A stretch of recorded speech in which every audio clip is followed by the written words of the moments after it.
Hello students, I hope you all are fine. So students, आज मैं आप सबको एक छोटी सी कविता समझाने की कोशिश करूँगी जिस कविता का नाम है कांटों में राह बनाते हैं। इस कविता के कवि है श्री रामधारी सिंह दिनकर।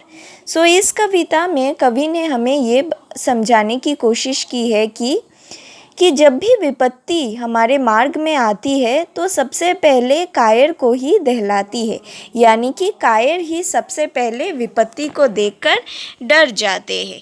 सूरमा कभी भी विचलित नहीं होते हैं, यानी कि शूरवीर इंसान कभी भी विचलित नहीं होते हैं।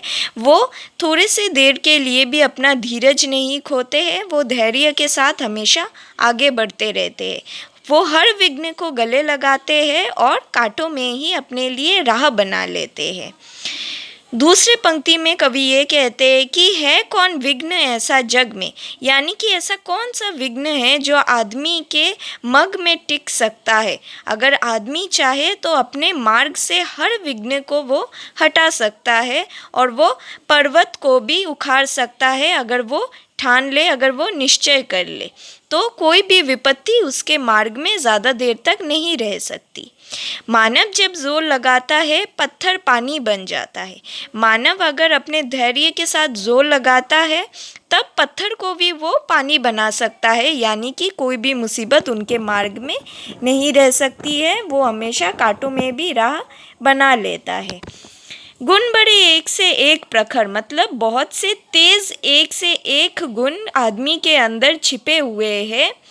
मेहंदी में जैसे लाली हो, वर्तिका बीच उजियाली हो। जैसे मेहंदी में लाली छिपी होती है, हम उन मेहंदी के पत्तों को देख के नहीं बता सकते कि वो कौन से रंग देंगे, लेकिन उस पत्ते को पीसने के बाद हमें पता चलता है कि मेहंदी हमें लाली देती है। वैसे ही उजियाली भी देती है हमें वर्तिका। सो ऐसे ही रंग और ऐसी ही उजियाली आदमी के भीतर भी है, जो हम परिश्रम के साथ उसे बाहर निकाल सकते हैं और किसी भी मुसीबत को अपने राह से हटा सकते हैं। बत्ती जो नहीं जलाता है, रोशनी नहीं वो पाता है। इन पंक्तियों से कवि ये समझाना चाहते हैं कि अगर आप बत्ती को जलाने की कोशिश ही नहीं करेंगे तो रोशनी कहाँ से पाएंगे। रोशनी अपने आप कभी भी किसी के राह में चलकर नहीं आती है या उजियाली नहीं होती है। उजियाली और रोशनी को हमें खुद ही लाना होता है और इसे हम अपने ही परिश्रम से ला सकते हैं।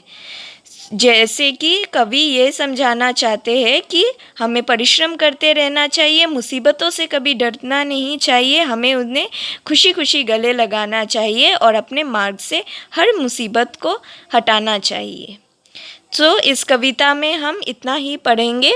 उम्मीद है आप सबको समझ आई होगी ये कविता, और क्वेश्चन आंसर्स मैंने ऑलरेडी ऐप में अपलोड किए हुए हैं, आप वहाँ से ज़रूर ले लीजिएगा।